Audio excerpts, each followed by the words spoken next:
There are people that talk about a light. There are people that talk about floating above. There are people that talk about a feeling of warmth and love. I didn't feel any of that. I felt none of that. I felt untold terror. When I came to, Dr. Allen said my hair was literally standing on the end. It was an incredible experience to see that there is life beyond life. Everyday people like you and me, living their lives 1 minute and the next they lay dying, having never known or believed the message of salvation. They traveled from this world to one beyond, but what they found was pure terror. They returned, and these are their true stories. It's very easy to be an atheist when you're successful, but it's very difficult to be an atheist when you're laying on your deathbed. Tonight, renowned cardiologist and author Dr. Maurice Rawlings takes you on a journey few have ever spoken of. So I called out into the darkness, Jesus, please save me. And that you could either go to heaven or you'll go to hell, and there ain't nothing else. Hear the voice of one that has heard the screams. This may be your only chance to safely go to hell and back.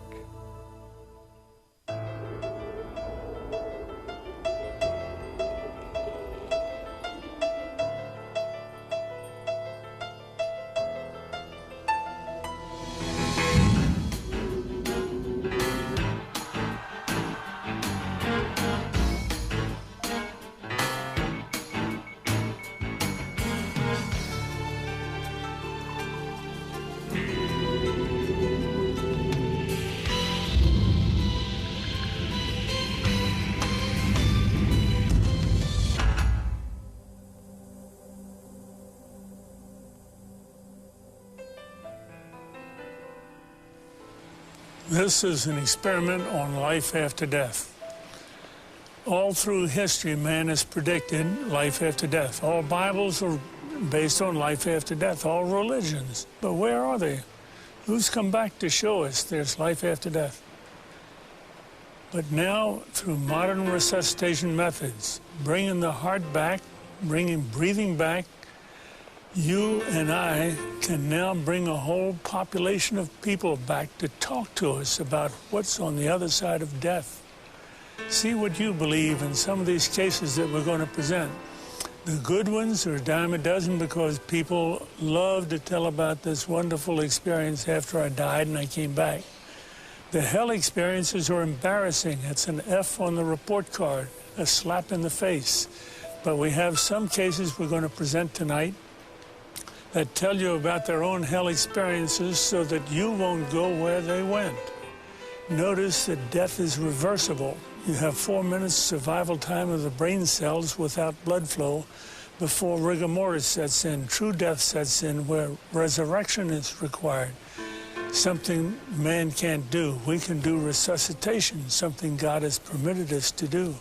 And how many hell experiences have had salvation on the floor, conversion on the floor, and only remember the good experiences to report? Such was not the case in Ronald Reagan. He had his little boy with him who was going to a 7-Eleven store and got in an argument.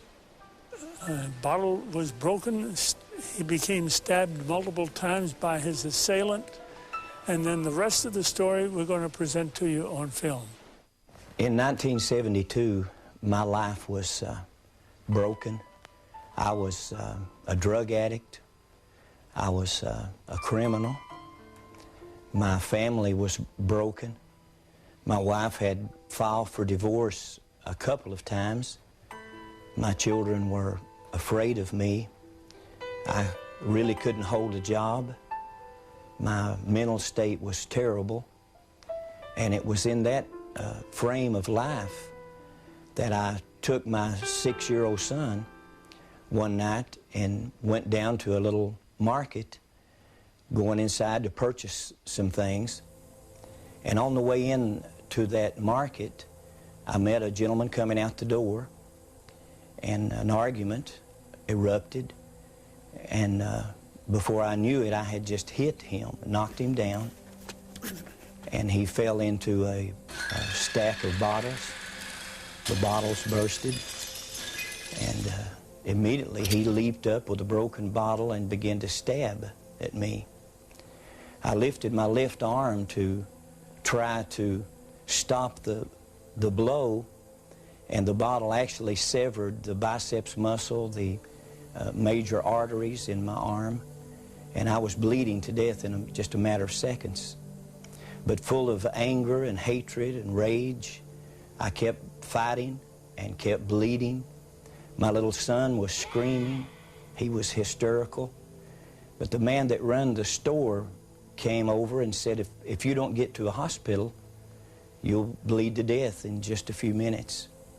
So he actually took me in my own automobile to the hospital, and when we entered the emergency room, I was barely conscious.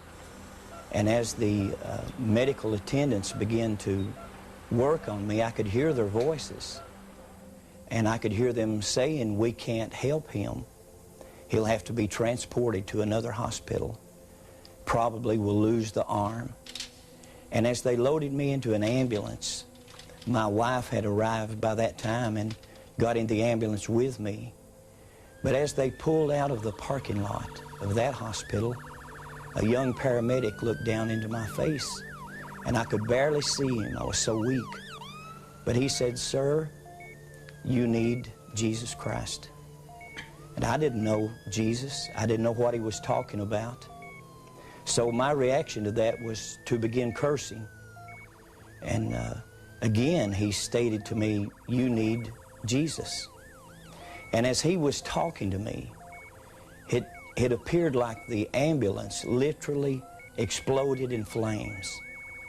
I thought it had actually blown up. It filled with smoke, and immediately I was moving through that smoke as if through a tunnel. And after some period of time coming out of the smoke and out of the darkness, I began to hear the voices of a multitude of people screaming and groaning and crying. But as I looked down, the sensation was looking down upon a volcanic opening and seeing fire and smoke and people inside of this burning place screaming and crying. They were burning, but they weren't burning up. They weren't being consumed. And then the sensation of moving downward into this. He was thrashing, just thrashing about, you know, and moaning and groaning, and it was like there was a battle going on. I wasn't a Christian at the time, and I didn't even know anything about spiritual battles. But it was scary to me in the fact that I could feel it. I could feel it was like light and darkness. It was like he was fighting against something. And I didn't know what, but now I know, you know, he was seeing the vision of hell.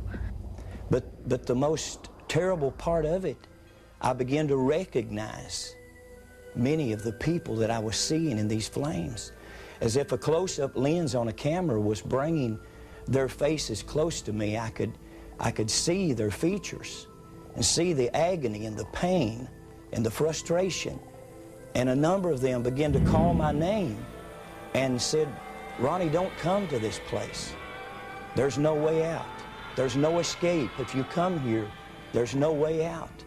And I looked into the faces of one that had died in a robbery attempt, who had been shot to death and bled to death on the sidewalk. And I looked in the face of two others that had died drunk in an automobile accident. And I looked into the face of others that had died of drug overdoses, that we had partied together, and the agony and the pain.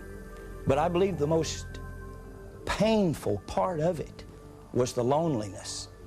And the depression was so heavy that there was no hope. There was no escape. There was no way out of this place.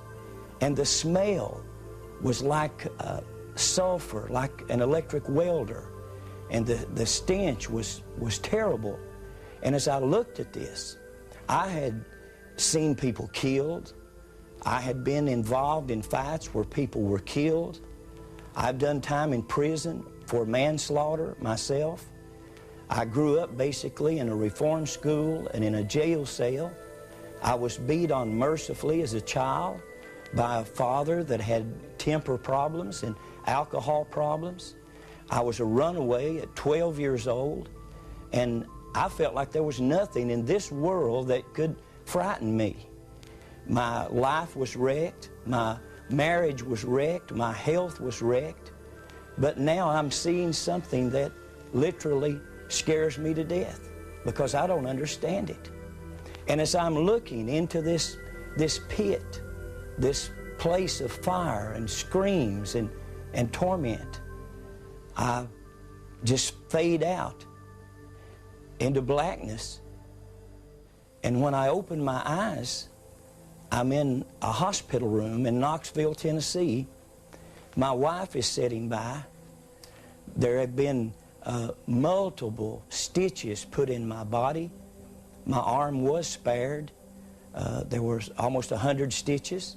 And I looked in the face of my wife, and I wasn't concerned about where I was or anything around me.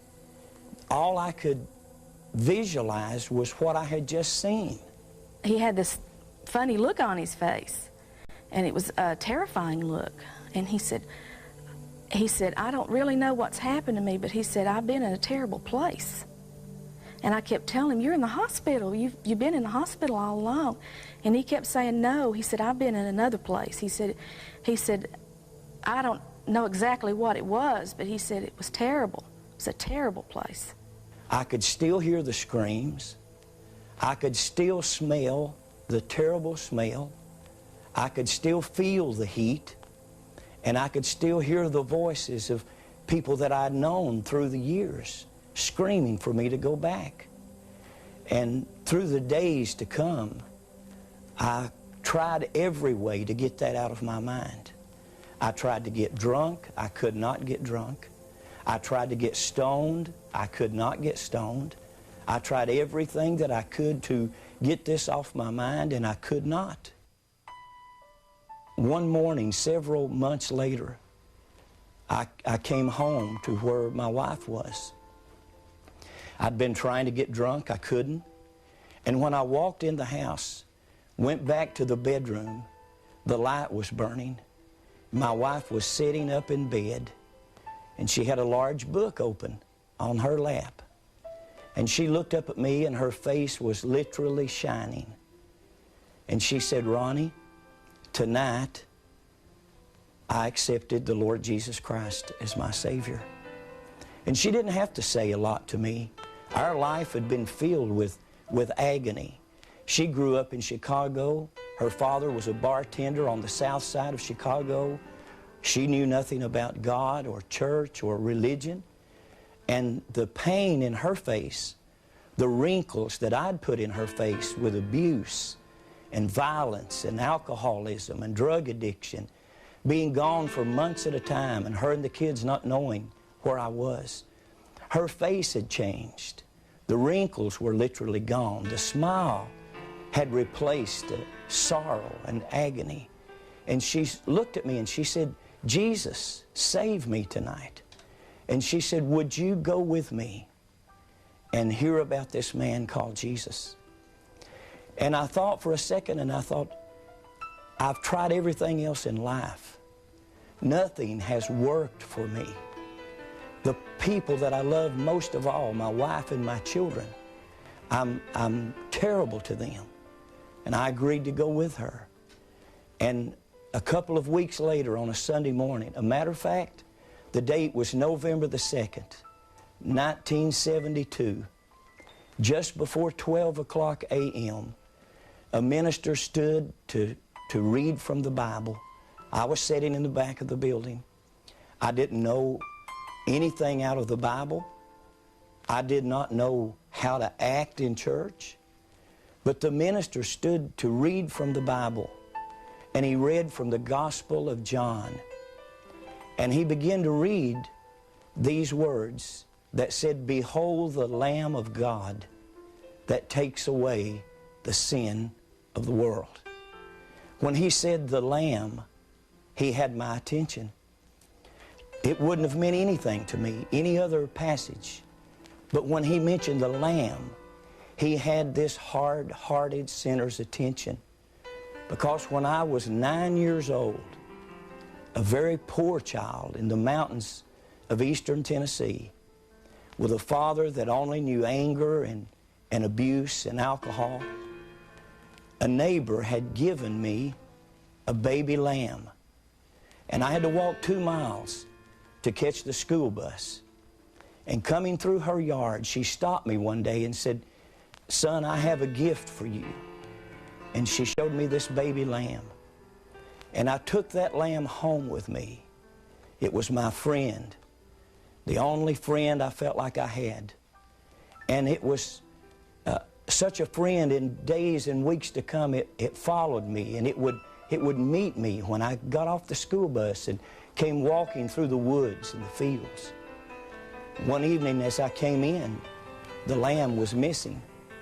And I heard my father cursing and screaming, and I looked up to the side of the house, and there he was working on an old model car, changing a flat tire by hand the old way. And I tried to walk around because I didn't want to be cursed. And I tried to bypass him.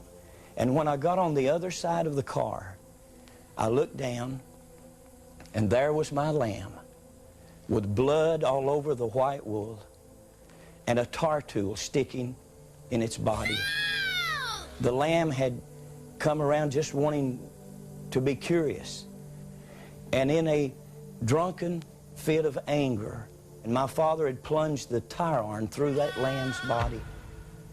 And when I saw my lamb, my friend, dead, I began to scream as a 9-year-old child. I run into the woods screaming, "He's killed my lamb. He's killed the lamb." And at 9 years old, hatred and violence took my life, possessed my life. And from that point, I was never, ever the same. By 12 years old, I was a runaway. I was in the juvenile system, arrested time after time after time. There was no respect for authority. I hated anyone that represented authority over me. And by the time I was 15 years old, I had been in jail for car theft, for stealing, and at 15 years old, I was sentenced for manslaughter, involved in a car accident that had taken life and crippled others for life. Wondering at that time if life ever would hold anything for me. But when that minister mentioned the Lamb, he had my attention. And he said, Jesus Christ is God's Lamb. And he died and he shed his blood that whosoever will could have a new start, could be forgiven, could start over. That morning, as I stood to try to leave the building, I thought, I don't want anybody to see me cry. I've not cried since I was 9 years old. I'm not afraid of any living thing on this earth, and no one's going to see me cry. But I turned to leave, but I started down the aisle toward the front of that building. And my prayer was this. I didn't know the sinner's prayer. I didn't know the Roman road of salvation. But my prayer was this. God, if you exist, and Jesus, if you are God's Lamb, please, please kill me or cure me. I don't want to live anymore. I'm not a husband. I'm not a father. I'm no good. And at that instant, it was like the darkness and the blackness left my life, and the tears began to flow. And for the first time since I was 9 years old, the tears did run, and the guilt left my life. and the violence and the anger and the hatred left my life, and Jesus Christ became Lord and Savior of my life that morning. And since that time, I didn't know what would happen, but God healed my mind, my memory. The drug addiction, the alcoholism was instantaneously gone, delivered. And from that moment, I knew that I had to tell the story of what had happened to me. My life was only spared to tell others about the place that I had seen and the hope of Jesus Christ to save mankind from this terrible fate. Here we are again, wondering whether hell is for the bad guys or the good guys. I'd like to introduce the subjects OBE, NDE. You know what clinical death is, where heart stops, breathing stops, and we start life again, restart the breathing in the heart. They come from death back to life, a reversible situation before rigor mortis sets in. Out-of-the-body experiences and near-death experiences are entirely different. Near-death experience, I hold a gun up at you and say, give me your money. You may get scared to death, but that's a near-death experience. But you didn't come anywhere near dying. Almost near-crash auto accident. That's a near-death experience, but nothing involving stopping the heart, stopping breathing. And yet, most of the authors that write these books are including NDEs and OBEs with clinical death. We're just investigating clinical death, where people actually die and come back. Now, out-of-the-body experiences is a way to get there without dying. How'd you like to find out what death feels like without dying? Well, deep hypnosis can get you there. You see your guru over in India and learn the meditation techniques and the correct mantra. You can have chemical hypnosis. You can go scrying with your crystal ball. You can have kundalini, the electrical stimulus of the coiled snake down the base of the spine, the chakral sites, and all of the acupuncture is based upon ways of getting out of the body to experience life beyond the body, separating spirit from the body. This is the definition in the Bible, when the spirit separates from the body, but they're talking about a permanent separation, not a man-made separation. And we, in turn, are talking nothing about NDEs or OBEs. We're talking about clinical death. And this is where the great majority of the people that have true experiences occur. One of the cases we're going to show tonight is Charles McCaig, a 57-year-old mail carrier. He was having chest pain. We took him to the office, put him on a treadmill, and started the treadmill until he got his chest pain again. He was attached to an EKG. The EKG went haywire. We knew he had chest pain. Before we could stop the machine, he dropped dead. Unfortunate. Only 1 in 5,000 do that, so don't be afraid of EKG stress test. But when he dropped dead, he had a very peculiar situation. He convulsed like most people do when they first die, and the heart stops supplying blood to the brain. Eyes rolled up, sputtered, turned blue, stopped breathing. The nurse started IV. I started external heart massage. The strangest thing happened when I would stop resuscitating to put in a pacemaker. When I came to, Dr. Allen said my hair was literally standing on the end, and my eyes had already started dilating. And I was absolutely scared to death. I was horrified. My life was what you might call normal. I partied lots. Not all that bad, but I had joined the church at a small, young age because my parents had said, let's go down to the front and join the church. I really didn't realize what it was to belong to the church or accept Christ until that day. And I had early in one morning at work, I had gone to walk to the local clinic in my hometown. and telling them I thought I was having a heart attack. I didn't tell anyone I was going, and they sent me on up to the clinic where Dr. Rollins was. He kept me about 3 or 4 days and then gave me a stress test. On that stress test, I told the girl, Pam, that was running the stress test, that I was dying, let me off, and that's the last I remember of that. And when I came to, Dr. Rollins was giving me CPR, and he asked me what was the matter because I was looking so scared and so forth. And I had told him I'd been to hell, I needed help. And he said, well, keep your health to yourself. I'm a doctor, I'm trying to save your life. You need a minister for that. As he was giving me CPR, he was trying to install a pacemaker with the other hand and doing it with one. I would fade out, and then he'd start again and bring me back. I watched what was going on, like some people say I was floating in the air or up on the ceiling. I was up above it and could look down and see things. And I kept asking, please help me, I don't want to go back to hell. And Pam said, well, he needs help, do something. And at that time, he said, say this short prayer after me.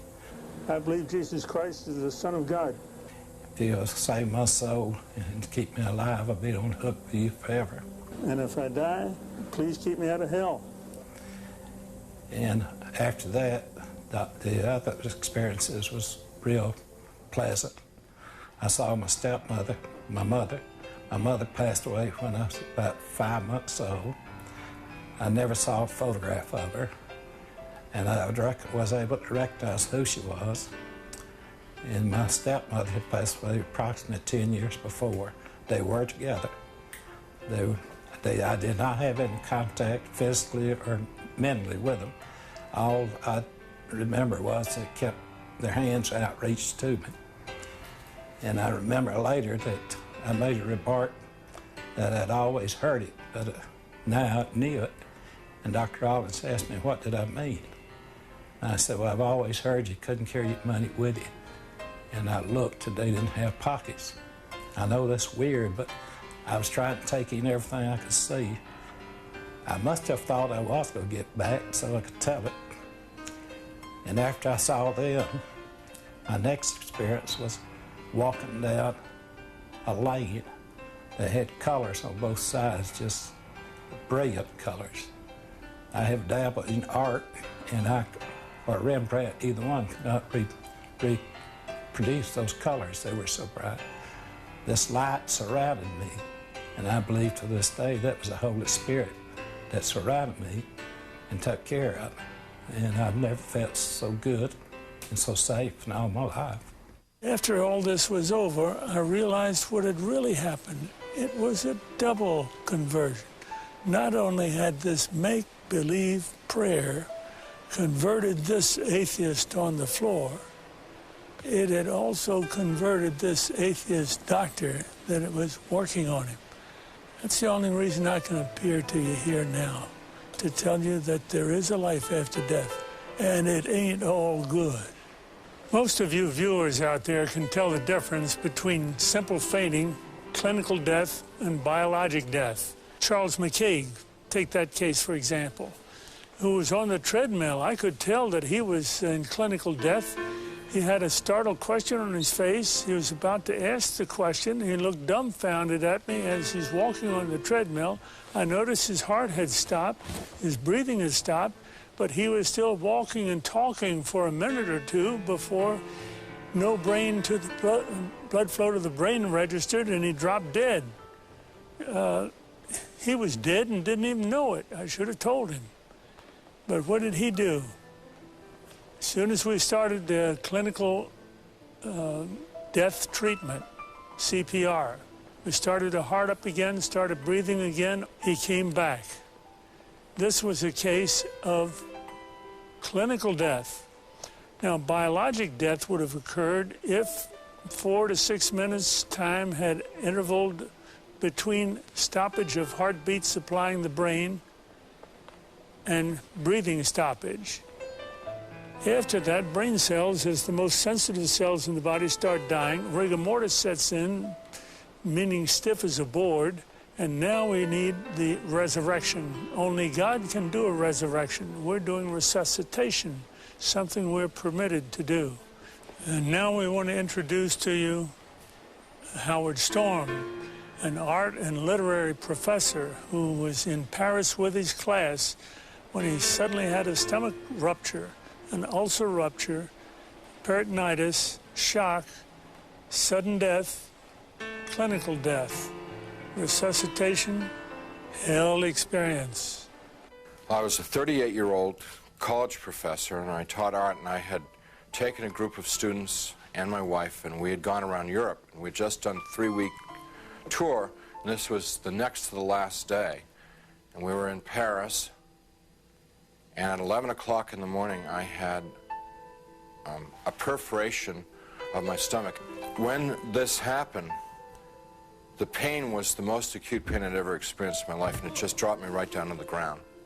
And so I'm twisting and kicking and moaning and screaming and yelling around on the floor, and my wife called an emergency, called the desk, and they called an emergency service. A doctor came, and he called an ambulance because he knew what was wrong, and they took me about 8 miles across town to the public hospital, to the General Hospital of Paris, where I was taken into emergency, examined by 2 more doctors who knew exactly what was wrong with me, and then they took me away to the surgery hospital, which was a couple blocks away.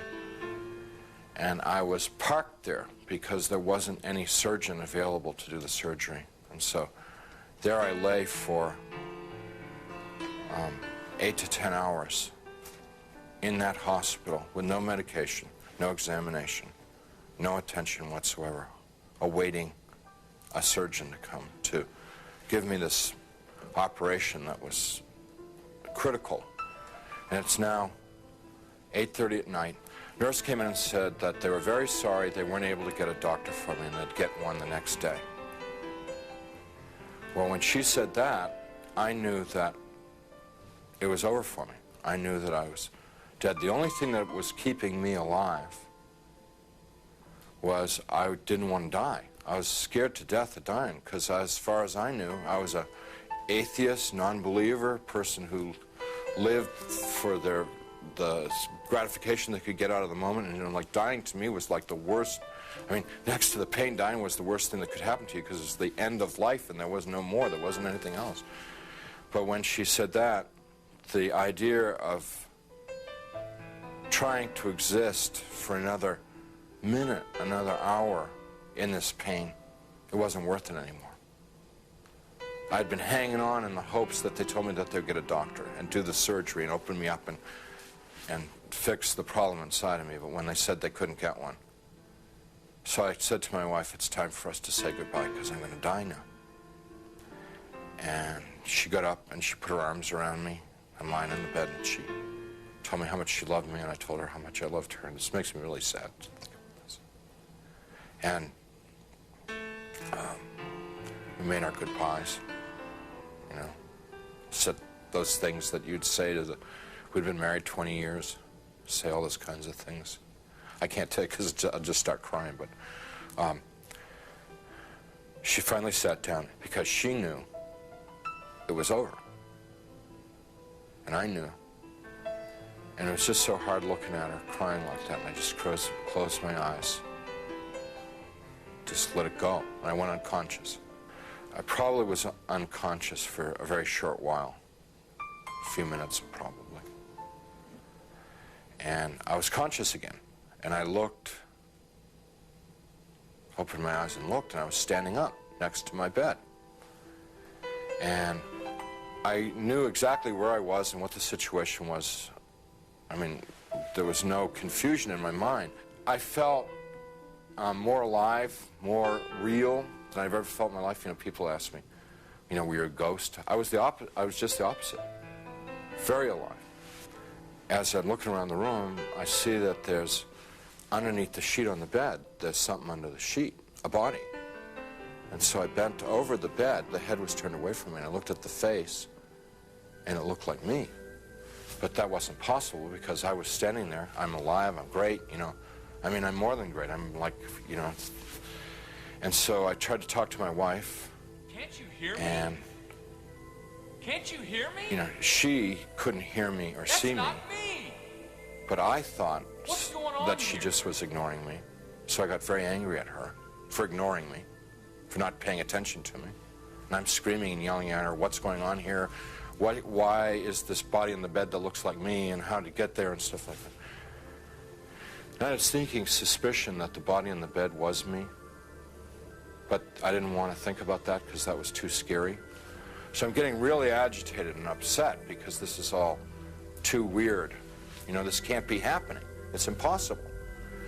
I've got a hospital gown on, and it's like really, everything's really real. And I hear people calling me outside the room, and they're saying to me in soft, gentle voices, Howard, you got to come with us now. Come quickly. Come out here. So I go over to the doorway of the room, and there's people out in the hallway, and they're, the hallway's dank. It's gray. It's not light or dark. It's just gray, and they're all in grayness, and they're men and women. And what they're wearing might possibly be hospital uniforms. And I asked them if they were from the doctor to take me to the operation. And I told them, I said, I'm really sick and I'm going to have an operation and I'm going to die if I don't get this operation. And I was supposed to have the operation 8 hours ago. And I'm telling them all this stuff. And they're going, well, we know, we understand. You know, you got to come quickly. Howard, come out here. Howard, come quickly. Come with us. Howard, we've been waiting for you. Waiting. I left the room, which was real, clear, bright, and went into the hallway, which was dank and hazy, and followed these people. We had a very long journey. There's no time, and whenever I make a reference to time, it's just an illusion because there was no time in this place. But this journey, if I were to recreate it, I'd have to walk like from Nashville to Louisville or something to recreate the walk with these people.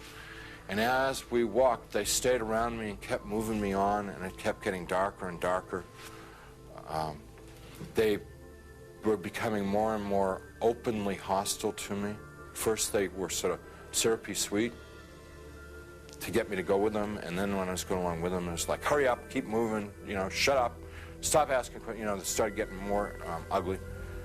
And so we get into complete darkness, and I'm absolutely terrified. Because these people are very hostile, I don't know where I am. I said, I'm not going to go with you any further. They said, you're almost there. And we started to fight. I was trying to get away from them. They were pushing and pulling at me. And there are now a lot of them. What originally had been like a handful now was, since it was darkness, hundreds or thousands. I have no idea. And they're playing with me. You know, clearly they could have just destroyed me if they wanted to. They didn't want to destroy me. What they wanted to do was they wanted to inflict pain on me because they derived, pleasure isn't the right word, but they derived satisfaction out of the pain that I experienced. So what they were doing in the beginning part was, it's real hard for me to talk about, and I'm not going to tell you much about it, just a little bit, because it gets, just gets too ugly. But initially they were like tearing and biting, tearing with their fingernails, scratching, gouging, ripping, and then biting. Trying to defend myself, trying to fight them off, trying to get away from them, but it's like being in a beehive. Just hundreds of them all over me. And I eventually was just laying on the ground there, all ripped up, pain everywhere, inside, outside. And even harder to bear than the physical pain was the emotional pain of what had just happened to me. The utter degradation, that I just experienced. You know, I never once felt that it was unjust or wrong. I heard my voice. It wasn't somebody else's voice. It wasn't the voice of God or anything. It was my voice. And I heard it speak, but I didn't speak it. So whether it's the voice of my conscience or I don't know what it was just, but I distinctly heard my voice say, pray to God. And so I thought to myself, I don't believe in God. Pray to God. And I'm thinking, even if I could pray, I don't know how to pray anymore. I haven't prayed. And at that time, I probably hadn't prayed in 22, 23 years. So, and so I'm thinking, like, when I was a child, and we said prayers in Sunday school, and we said prayers in church, and what did we say? And I'm trying to think of it, because to me, to pray was to recite something that I'd learned. That's what I thought a prayer was then. So let's see, the Lord is my shepherd. Give us this day our daily bread. My country, 'tis of thee. No, that's not a prayer, that's wrong. Let's see, yea, though I walk through the valley of the shadow of death, 77 years ago, our forefathers. You know, I'm getting all mixed up. I can't remember how to pray. And then the people who are around me, every time I'd like mention God, these people who had attacked me and beaten me, every time I mentioned God, it was as if mentioning God was throwing boiling water on them. They would shriek, they would scream, they would yell, and in worse profanity than anything I've ever heard in this world. The other thing that was happening was that they couldn't bear to be around me talking about God. It was so painful for them to hear about God that they kept backing away. And so I had a sense that I could push them away by talking about God. And so I'm trying to remember prayers, and I'm getting all confused and mixed up, and it was just all crazy, and I'm lying there, and eventually I realized that they're gone, and I'm alone. Now, I was alone there for an eternity, and what I mean by that was absolutely no sense of time. But I thought about my life, thought about what I'd done and what I hadn't done. I thought about the situation I was in, and the conclusion that I came to is that I had lived my adult life, I had lived a selfish life. My only God in my adult life was myself. I realized that I was, something terribly, terribly wrong with my life, and that the people that attacked me were the same kind of people that I was. They were not monsters, they weren't demons. They were people who had missed it. The point of being born and being alive in this world. They'd missed it, and they'd lived lives of selfishness and cruelty. And now we're in a world where there was nothing else. There was nothing but selfishness and cruelty, and they were doomed to inflict that upon each other and upon themselves, probably forever and ever and ever and ever, without end. And now I was a part of it. And it seemed like, although I didn't want to be there, it seemed like probably the right place for me to be. There was a sense of like, this is what I deserve, because this is what I lived. You can't imagine how emotionally painful that was. And I'm lying there for time without end, thinking about my fate. And in the back of my mind comes up an image of myself as a child, sitting in a Sunday school classroom, singing, Jesus Loves Me. I could hear in my mind, Jesus loves me, la la la. Jesus loves me, la la. And as I recalled myself singing it and I could hear myself as a child singing it. More important than anything else was that I could feel it in my heart that there was a time in my life when I was young and innocent, when I believed in something good, when I believed in something other than myself, when I believed in someone who was all good, all powerful, who really, really cared about me. And I knew that I wanted that back, that which I had lost, that I'd thrown away, that I'd betrayed. I wanted that back. That I didn't know Jesus, but I wanted to know Jesus. I didn't know his love, but I wanted to know his love. I didn't know if he was real, but I wanted him to be real. You know, I mean, this was all just because I trusted that there was a time in my life that I had believed in something, and that I knew I had known once as a child that it was true, and I wanted to trust that it was true. So I called out into the darkness, Jesus, please save me. Please save me. And he came. He came. First, there was a tiny little speck of light in the darkness, and it very rapidly got bright. And the light became so bright that if it were in this world, it would have consumed me. It just would have fried me to a crisp. But it wasn't at all hot or dangerous there. The light just came upon me, and he reached down. He was in this light, and he reached down out of this light and gently started to pick me up. And in his light, I could see that I was gore and filth and wounds all over. And I looked like roadkill. And he's gently putting his hands underneath me and very tenderly picking me up. And as he's touching me, everything just goes away. All the wounds, all the pain, all the dirt, it just kind of like evaporated away. And I'm like whole and healed. And inside, just filled with his love, which I wish I could be more articulate about. It's so frustrating not being able to tell people about it, because, you know, it's the best thing that ever happened to me in my life. I mean, it's like it's the everything.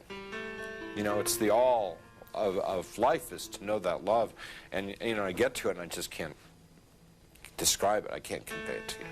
So he's holding me and embracing me, rubbing my back, like a father would his son, like a mother would her daughter, just gently rubbing my back. And I'm bawling like a baby, out of happiness. I mean, like the release, you know, having been lost and now been found, having been dead and now brought back to life, you know. And he's carrying me out of there. Up, we just go. Out, gone. And we're moving towards a world of light, and I began to have thoughts of tremendous shame that I've been so bad. I thought of myself as dirt, garbage, filth. And I thought to myself, he's made a mistake. I don't belong here. He doesn't want me. You know, it's like the shame of, like, how could he care about me? You know, why me? I'm bad. And we stopped. We weren't in hell, we weren't in heaven. We were in between. And we stopped, and he said, we don't make mistakes. You belong here. And we began to converse, and he was talking and telling me things, and he brought over some angels, and we went over my life from beginning to end. And what they wanted to show me in my life was what I had done right and what I had done wrong. And without going through my whole life story, it was real simple, real simple. When I had been a loving, kind person, considerate of other people, it made the angels happy, it made Jesus happy, and they let me know that it made God happy. And when I had been selfish and manipulative, It made the angels unhappy, it made Jesus unhappy, and they let me know that it made God unhappy. What they were trying to convey to me, in a nutshell, was my whole purpose of my existence had been to love God, love my neighbor as myself. That's why I had been created. That's what I was in this world to do and to learn, and I had failed.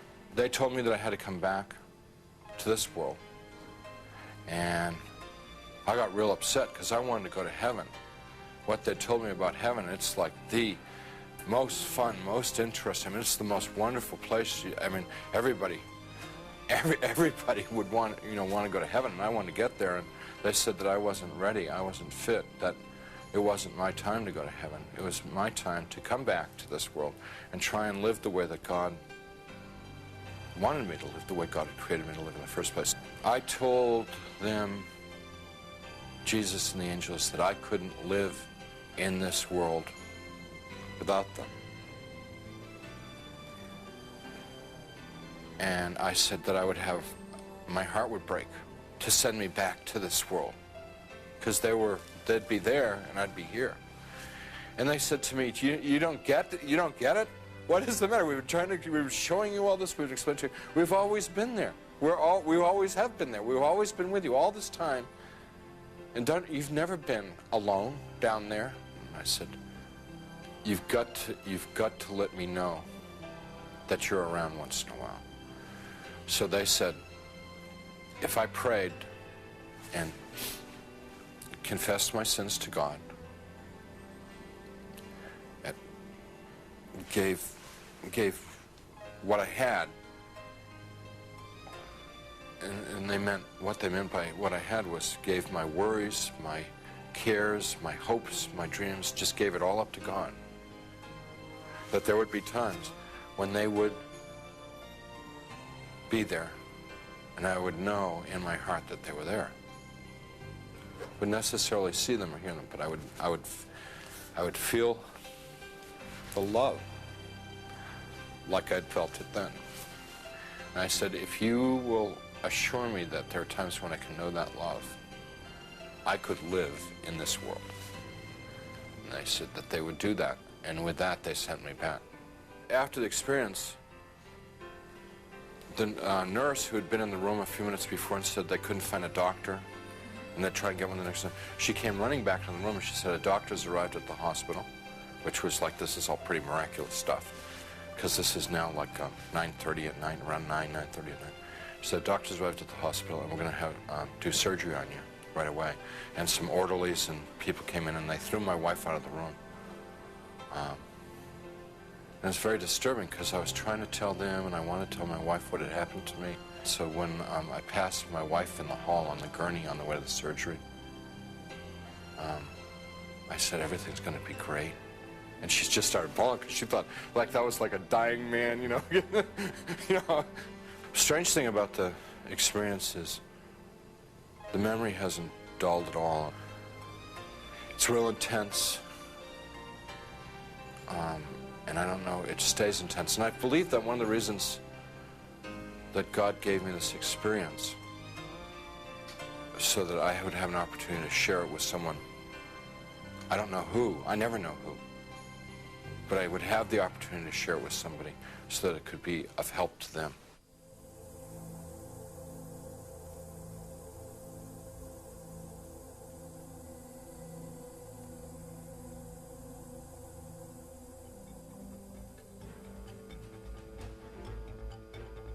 A random survey reveals that many people do not believe in a true heaven and hell.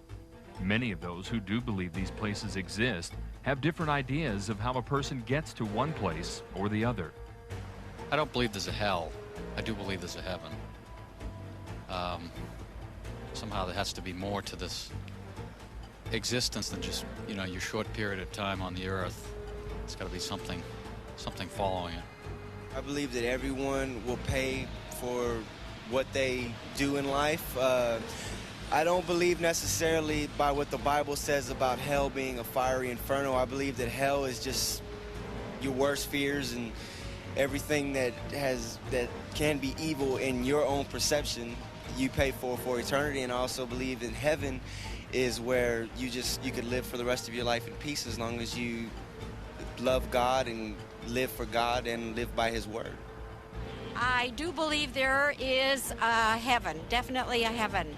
I'm not sure so much about the hell, how you explain hell. However, yes, heaven, yes. I don't think it's necessary that you attend church to go to heaven or that you believe in the Bible, but just live a good life. I think hell is reserved for just a few really bad people, maybe somebody who might commit murder intentionally. Probably murder is about the only thing I would think you would probably end up in hell for. I'm not really sure what would define you to go to hell or why you go to heaven. I really wouldn't know. I think there's probably not either a heaven or hell, just an afterlife. I don't know exactly what it is, but I think I'm not sure what there is, but I think there's just sort of a middle, like a limbo or a purgatory where everybody goes. That's neither really comfortable or really traumatic.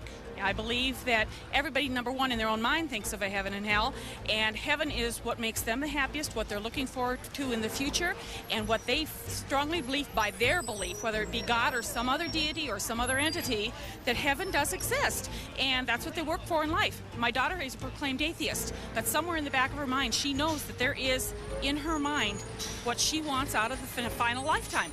And to me, that is all it requires. A deity is not required. I believe in my kind of belief, which is more of a metaphysical belief. I believe how you feel on earth and how you view heaven, what it is, it's your own conception. So it becomes that way when you die. So if you believe that there's a God source in you and that you're basically a good person and you're a happy person, and that's what happens to you after you go. But I don't believe that you're penalized and that you go to some place full of fire if you didn't live your life the way organized religion thinks you should. Many people are trying to dilute the message of hell, the message of heaven, saying that neither of these worlds exist. Why not eat, drink, and be merry?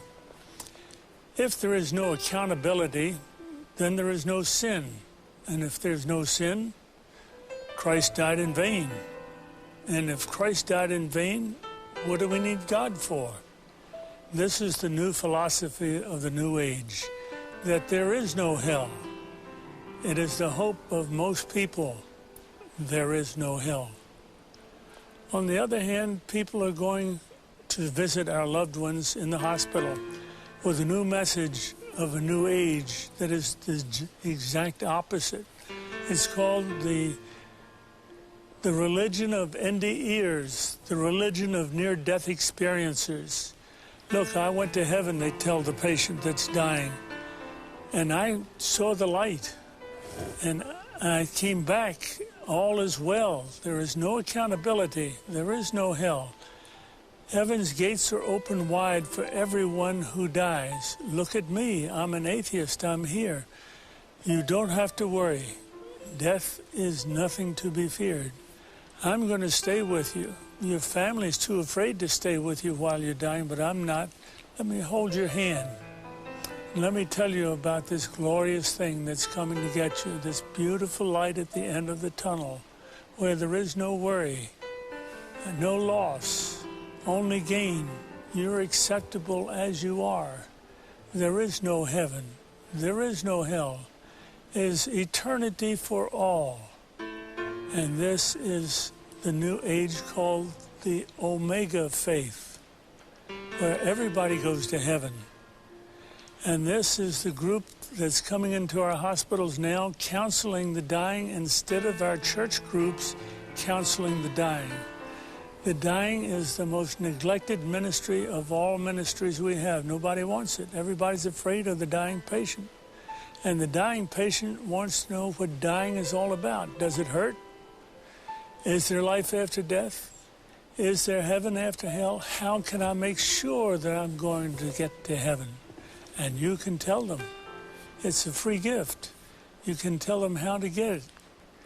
But if we don't defend ourselves against the Omega faith and these people infiltrating the hospitals now with a faith that's deadly, nothing, that the world is nothing, then we're going to lose our own Christianity. The patient will die naked without any faith at all. We'd like to introduce the case of Dr. Whitaker, who's still in practice, an atheist at the time, had nothing to do with God. But there's a situation that occurred that changed his life, and we'd like you to experience it with him. It was February of 1975. At that time, I was an alcoholic out of control. I was also using recreation drugs, but primarily alcohol was my drug of choice. And I totally was out of control. And I had a lot of friends in the entertainment business, and Hoyt Axton happened to be one of them, Ringo Starr and a bunch of people. And so they were having a TV special on the West Coast. And so Hoyt had called me and asked me if I would like to go or come out. And I told him, yeah, I'd love to, because I knew there was going to be a lot of booze. I knew there was going to be partying. And while they were doing their special, I was doing my thing. And so after about 3 or 4 days out there, I became ill. And by ill, I mean I had a severe pain in my abdomen. I flew into Oklahoma City and called a senator friend of mine and told him I had to have a car because I was ill, I was sick. So they sent a car and they took me home, and I checked into the hospital at Wadley Hospital in Texarkana in February of 1975. I checked in with electrolytes, which means my potassium, my chlorides, and various chemicals were so far out of balance that they had to give me IVs to build me up. Now, at that time in my life, I was an atheist. I was a hardcore atheist and was living for myself. Atheists are self-centered, and they live for themselves. And this is where I found myself in 1975 in the hospital. And they took 3 days, and then they operated me. And when they operated me, I found myself in intensive care. I woke up on a respirator, which means they were breathing for me. I couldn't speak, but I had been laying there in a coma, and I had heard these people talk about how sick I was, and how I was going to die, and how I wouldn't get out of the hospital. And at that time, my hair was very, very long, because I just wore my hair long. And I heard one guy say, his hair is long. And another guy said, not nearly as long as it's going to be before he gets out of here. And a third voice said, he's not going to get out of here. He's going to die. And after 3 days, I could breathe on my own. And I remember my doctor, my surgeon, a guy by the name of Donald Duncan. He told me, he says, Don, if you have anything to get right, if you have anything to get signed, you get it done, because we're not sure. We're not sure how long you have. So I knew, see, I had a condition that was called acute hemorrhagic necrotic pancreatitis. You don't live with this disease. Now, you can live with pancreatitis. You can even live with acute pancreatitis. But you do not live with acute hemorrhagic necrotic pancreatitis. Duncan had told my 2 sons that I would be dead before morning. They didn't expect me to survive. And, I'm laying there. Now, I'm a professed atheist. And when I say a professed atheist, I didn't believe in God. I believed in the power of the universe because I had seen it. I'd seen it, life and death. As a physician, I dealt with life and death.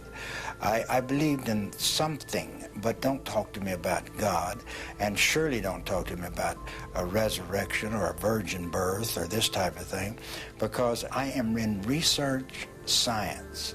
PhDs in research science, the majority of them do not believe in God. They do not believe in a supreme being. They believe, and they're beginning now to believe that there is order in the universe, because as we get farther and farther along, we see the order. But I was an atheist. Now see, it's very easy to be an atheist when you're successful. You have worked your way from Oklahoma welfare to being one of the most powerful men in your part of the country, one of the most powerful men in the state of Oklahoma in relationship to political. It's very easy to be an atheist when you have done all of that, man can sit back and say, I don't need God. What is God? But it's very difficult to be an atheist when you're laying on your deathbed, because you begin to think, what if these people are right? See, there'd been one man by the name of Ron Short that has stood between me and the gates of hell. One man that had witnessed to me about the love of Jesus for 5 years before I became ill. One man. And, you know, I would debate him, and I liked him because he did what he said he was going to do. I mean, he was the only one that I saw that professed to be Christian, that lived what he said he was going to do. And so I really respected him. I didn't believe what he said, but I respected him. But when I'm laying on my deathbed and knowing that I'm going to die, guess who I thought about? I thought about, what if Ron is right? What if there is a heaven and a hell? And so the most immediately, the most pressing thought in my mind is, how do I get saved? What is saved? What is saved? How do I get saved? And so I sent them for Ron Short. I wanted him to come down because I wanted him to do what he had to do. I had no idea. How can a man hanging on a tree in Israel 2,000 years ago, what is that to me? But I knew that he had something that I had to have. And that night, see, I had him go for Ron, but Ron wasn't home. Ron was in Alabama. And so I had him go and send for Ron. And that night was the longest night that I've ever had in my entire life, before or since. And that night is, as I would be laying there in bed, as I'm laying there in bed, I would begin to fade away. I would begin to fade away, and as I would fade away, I would begin to go down. Now, it was like darkness. It was so dark. It was like the very darkness just penetrated into your very, very being. And as I left, and I can tell you I left my body because I remember when I came back into my body. You know, I don't know where I was out of my body. Now, there are people that talk about a light. There are people that talk about floating above. There are people that talk about a feeling of warmth and love. I didn't feel any of that. I felt none of that. I felt untold terror. Untold terror. Because I knew that if I ever went all the way, if I slipped all the way, I would never get back. Now, in my beings of beings, I knew that. And so I fought all night long. They told me later on, I not only pulled the mattress cover off of the mattress, I pulled the mattress up on me because I had to stay. I had to wait. I had to wait till Ron got there. Whatever he had to do, I had to wait. But I would, again, and then I would leave, and I would be going down like a deep, deep, dark terror. Now, my skin began to get cold. Now, it's not like cold when you walk out into the air. It's like bone-chilling cold in my lower extremities. And you can feel the coldness begin to come up the legs. And again, I would begin to leave. Now, and I would be in that darkness, and I'd be in that void. And I remember one time entering back in my body, because when I entered my body, it was like, just like that. I felt my body thud. My physical body thud when I entered back in. Now, believe me, that is the most horrifying, terrifying experience that I've ever encountered. And I fought all night long. And the next morning, somewhere 9:30, 10 o'clock, in came Ron. And Ron came in and he says, Dr. Whitaker, what do they say is your chances? I said, Ron, they tell me I have none. He says, now's the time. And I said, you're right. I mean, I'd cursed him, I'd spit at him, But now was the time, because I had to have whatever he had, because I had a short period of time on earth, and I didn't have any idea when I might make that trip and go all the way. At that time, Ron led me simply in the sinner's prayer. Now, I had no idea what the sinner's prayer was, but I trusted Ron. But he led me in the sinner's prayer and told me that Jesus had died for my sins. He had died for the sins of the world.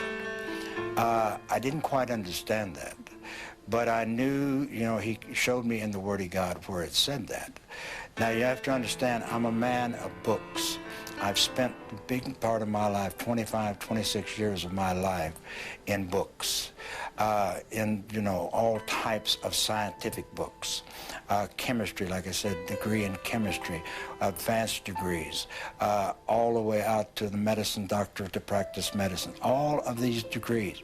So he told me, and I believed him because it's in this book. And it was a new book unto me, and it was called the Bible. And so I let Ron lead me in the sinner's prayer, and I said the sinner's prayer after him. And I can tell you one thing. There was a peace that came over me like I had never known. I'd search for that peace. I'd search for it in the bottles, alcohol. I'd search for it in needles. I'd search for it in drugs. I'd search for it with women. I'd search for it all types of places. But there was no peace in my life. But once I accept Jesus Christ as my Lord and Savior, I was no longer afraid. I still believed I was going to die because I knew the condition I had is that you do not survive it. I knew that. I'm a physician. I knew what I had, you did not survive. And he shows me in the Word of God, it says, these signs shall follow those that believe. They shall lay hands on the sick, and they shall recover. I walk around on planet Earth this day, taking no insulin, taking no enzymes, eating whatsoever that I might, and God produces in my body every day the correct material for me to function without having to take medication. When you see blind eyes open, you see the cripples walk, you see the leopards cleansed, and you see them with your own eyes.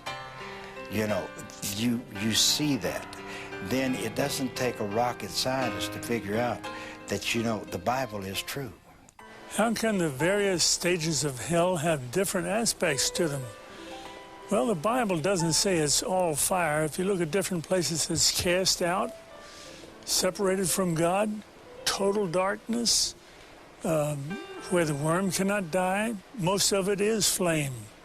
But there are some that can't visualize this, like Rodaniah that we'll introduce, and Whitaker, Dr. Whitaker. Seeing the angel of light can be deceptive in some cases.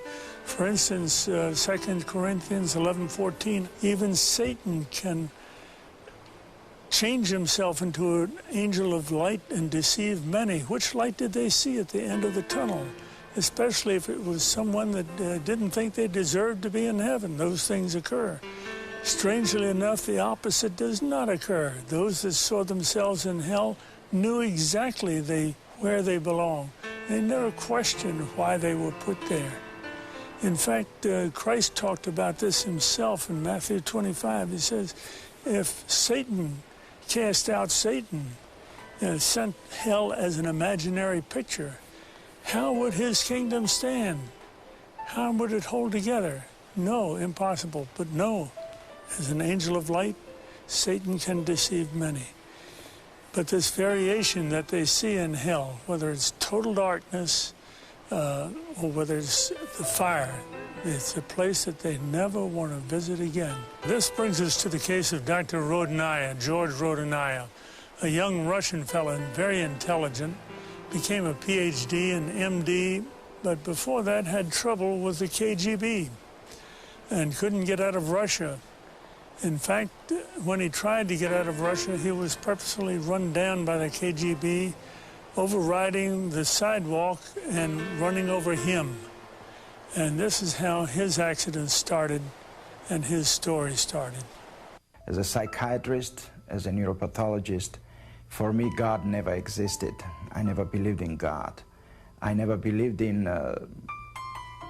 Bible. I never thought about God or Bible or divinity. In 1976, I was 20 when I was already a doctor working in Georgia. I met a lady from Texas, and I tried to leave the country many times, but I didn't have such a help. This lady tried to help me, and I became in big trouble with KGB. Because my work, I worked on adenosine triphosphate, it's a neurotransmitter in our brain, and with the conjunction of oxytocin, I discovered several things, and I was a scientist, and KGB didn't want me to go, so that's why they decided to kill me. That's how I got into another dimension of my life. I was standing on the sidewalk, ready to depart to New York, waiting for a cab, when a car ran on the sidewalk and hit me. I flew 10 meters and I fell and then the car runs over me. My friends and relatives took me to hospital, and the hospital staff, friends of mine, and 2 other professors declared me dead. They put me in morgue, in a freezer, and 3 days later, they took me out on Monday. It was Friday night, and on Monday morning, they began my autopsy. And these 3 days being out of my body, seeing everything what was happening around, seeing myself, my body, seeing my birth, my parents, my wife, my child, my friends. I saw their thoughts, I saw what they were thinking, how their thought moved from one to another dimension. It was an incredible experience. I was in darkness, in total darkness, and this darkness was pressing. This darkness existed not beyond, but existed within. What I want to say is that darkness was pressing, and I was in the middle of this sphere, and I didn't understand why and how this darkness existed. Where was I? And I understood I didn't have a body because I didn't feel it. But then I thought about light. I went through that little hall into light. But light was more powerful, more burning. I mean, you cannot compare it to anything. No word can explain it. And this light was so burning and going through flesh.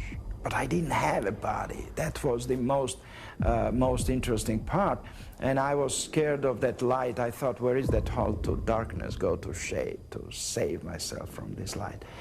What is that light? I don't know. I mean, it can be called light of God. It can be called light of life.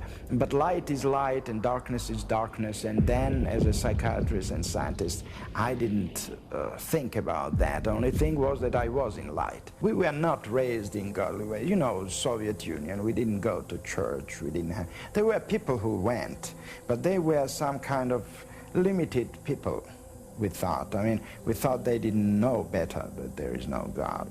But during that 3 days being in morgue, in a freezer, changed all my life. To begin the autopsy, they began to cut my chest. That was the first incision. Then I opened eyes. So when I opened eyes and he saw the pupils were convulsing, becoming smaller, to say simply, he saw that it was reacting on light. It means it's life. And they put me back into hospital and began resuscitation.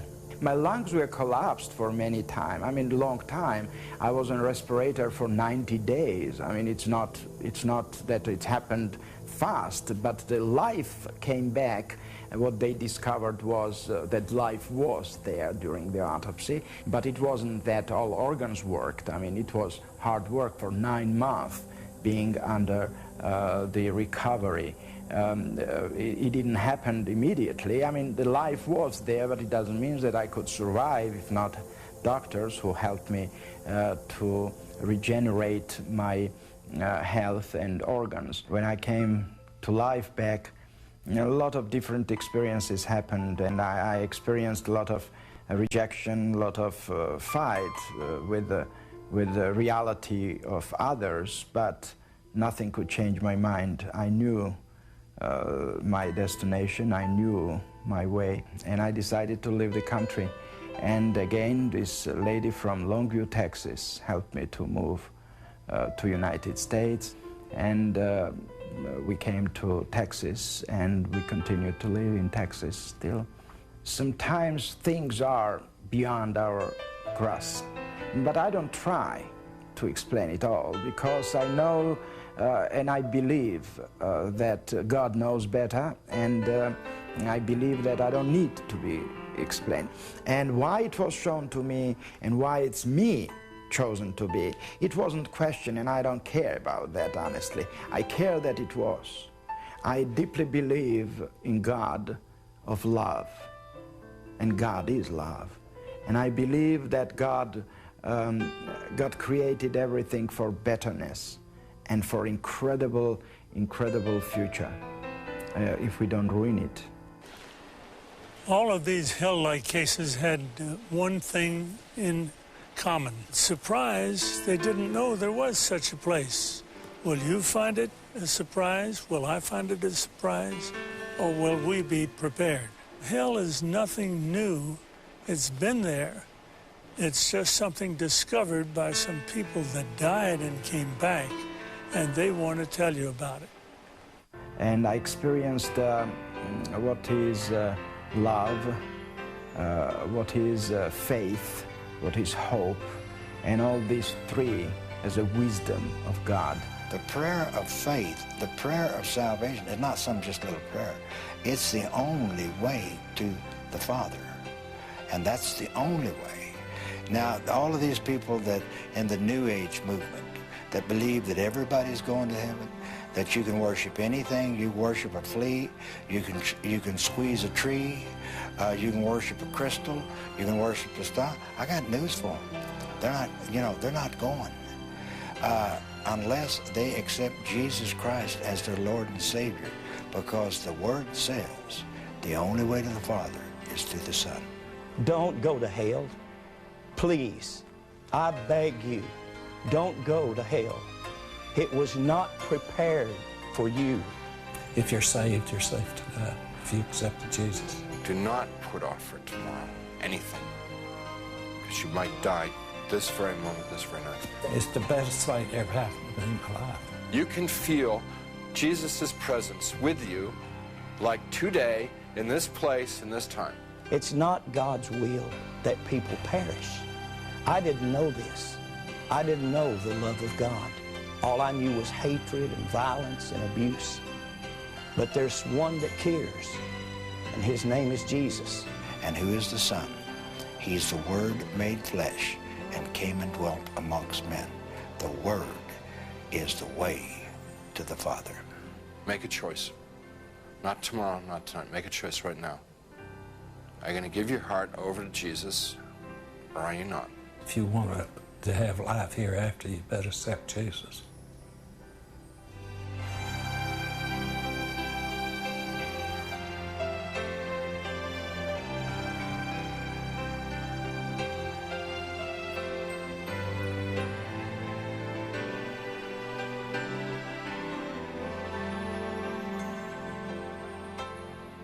Friends, you've heard the evidence. This is as close as you're going to get to making a decision. Is there life after death? Are these people that we've presented to you turning their lives upside down because there is a heaven and there is a hell? Have you made a decision in your own life? Do you know if you die tonight, you would be with God in heaven tomorrow? And remember the adage from Revelations 3:15. Behold, I stand at the door and knock. God's knocking right now. if you hear me, open the door and I will come in. I will come in, not might come in, and fellowship with you and you with me. It means you come dirty just like you are. He'll fellowship and tell you how to clean up your life.